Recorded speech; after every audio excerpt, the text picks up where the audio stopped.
Sebelumnya, Om Swastiastu. Swastiastu, Ya, Om selamat Swastiastu. pagi Bapak. Perkenalkan, nama saya Ibu Domesangga. Saya di sini untuk wawancara Bapak seputaran permainan nasional Deduplak Bapak. Yang di selanjutnya silakan Bapak untuk memperkenalkan diri terlebih dahulu. Baik, Om Swastiastu, selamat pagi. Saya memperkenalkan diri, nama saya Farid Ahmad. Saya salah seorang guru PJOK di SMP Negeri 2 Denpasar, dan saya bergabung juga di ada namanya Perkumpulan Olahraga Tradisional Indonesia, khususnya di Denpasar. Terima kasih Bapak. Nah, di dalam wawancara ini terdapat beberapa bagian Bapak, seperti sejarahnya, setelah itu sarana dan prasarananya, kemudian cara bermain, peraturan permainannya, setelah itu karakter profil pelajar Pancasila dan kebugaran jasmaninya Bapak. Yang pertama itu kita masuk ke sejarah tentang permainan nasional Deduplak Bapak. Baik, jadi untuk sejarah permainan Deduplak, mulai kapan mulai dilaksanakan ini sebenarnya ini perlu satu kajian ya. Karena sampai saat ini kami jujur belum mengetahui tahun berapa mulainya, tetapi ini adalah warisan daripada leluhur kita.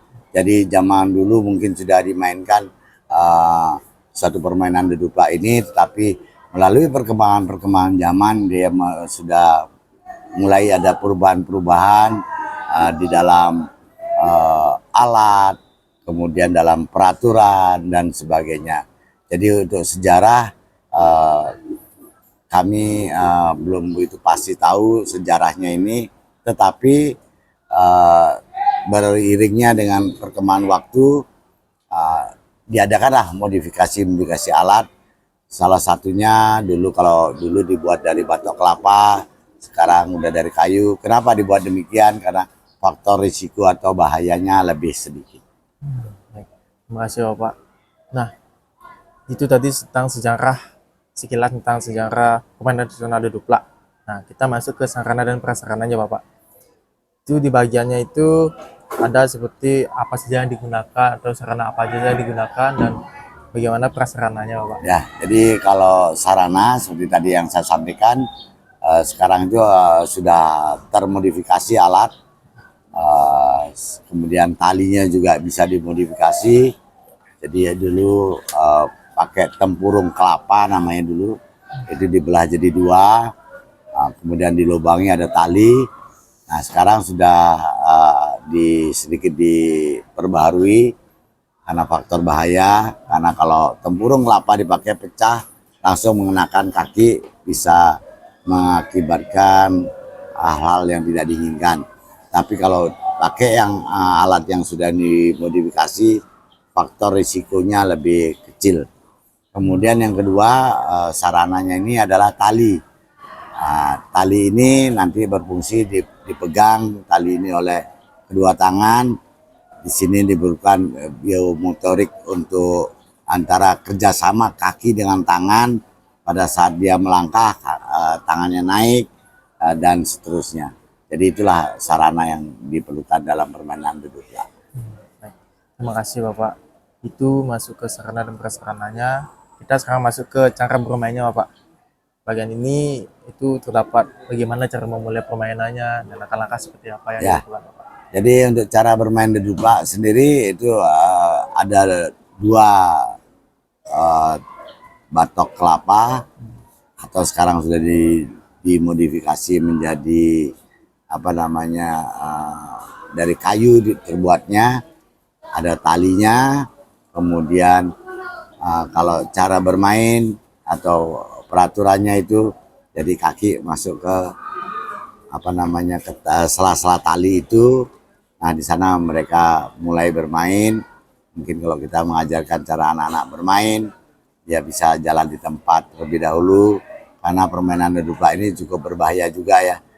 Salah satu risikonya pada saat dia lari, kalau dia tidak seimbang, maka dia bisa jatuh, bisa keseliu. Nah untuk menghindari itu tentunya perlu latihan-latihan dengan latihan-latihan yang bagus, dengan latihan-latihan yang kontinu, mereka bisa menyeimbangkan ini. Terima kasih Bapak. Nah, kita masuk ke peraturan permainan olahraga tradisionalnya, Pak.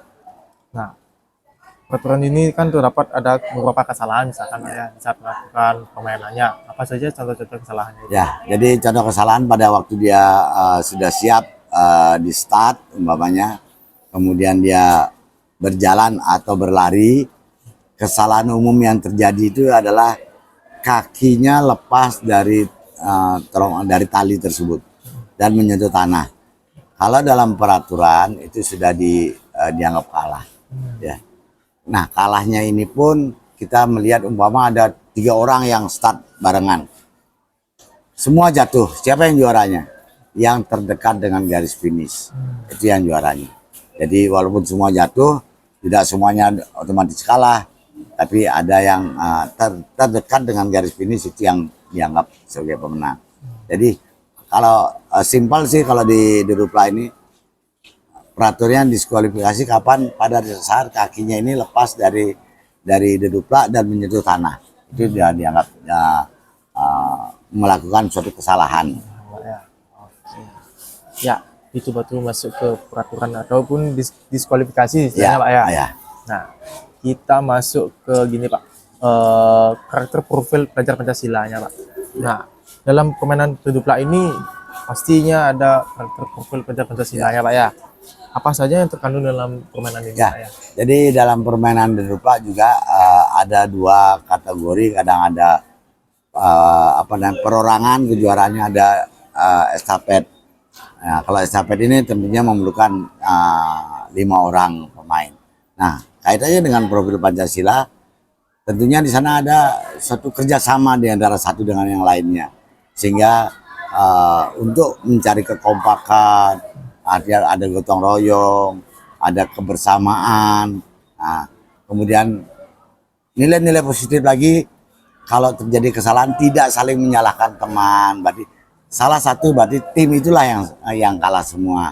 Jadi tidak, oh gara-gara kamu kalah jadinya. Nah, di sini rasa gotong royong, kebersamaan, setia kawan. Nah, ini bisa masuk di profil Pancasila. Oh ya, baik. Terima kasih, Bapak. Nah, kita masuk terakhir nih, Pak. Komponen kebugaran jasmaninya, Pak. Apa saja yang terkandung dalam permainan tradisional Ya. dedupla?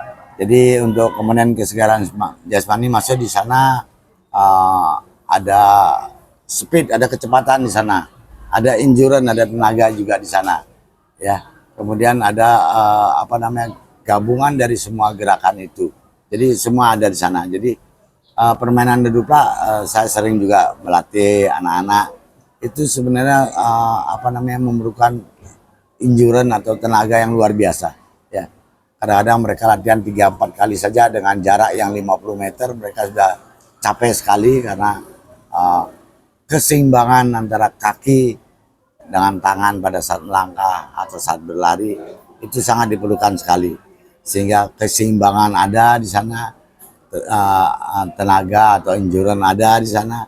Jadi komplit lah permainan ini sebenarnya, dan semoga juga permainan ini bisa berkembang untuk di masa-masa ke depan, karena juga di Denpasar sendiri atau khususnya di Bali sudah mulai dilombakan cabang-cabang dedupla ini. Itu aja. Ya, baik. Terima kasih, Bapak. Nah, itu saja yang bisa saya tanyakan untuk wawancara untuk hari Baik. ini. Terima kasih untuk waktunya, Bapak. Terima kasih. Tutup dengan promo Santi. Om Santi Santi. Om Santi Santi Santi. Selamat pagi semua. Selamat pagi.